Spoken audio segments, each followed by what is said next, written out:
for women. So we will get to the second majority of you, but I would request the graduates or CAF upon receiving their certificates. Psychologists wasema ukifanya kitu for 6 months unakuwa totally different person. Na mambo ya coach do he grow na eat. Congratulations. But as a club coach, you can easily tell. I've learnt a lot. It's impacting on the team, and we are doing well as a team. And I'm glad that we also had women Premier League coaches in the course, which means at least 3-4 teams doing well. And other coaches have done the B license, others are doing C license.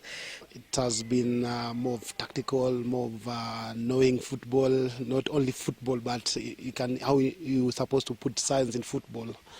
The course, it has been of great value. If we have this good qualified coaches, we will the level of our league will be up. Again, we will have so many good quality players that can represent us well at the top level.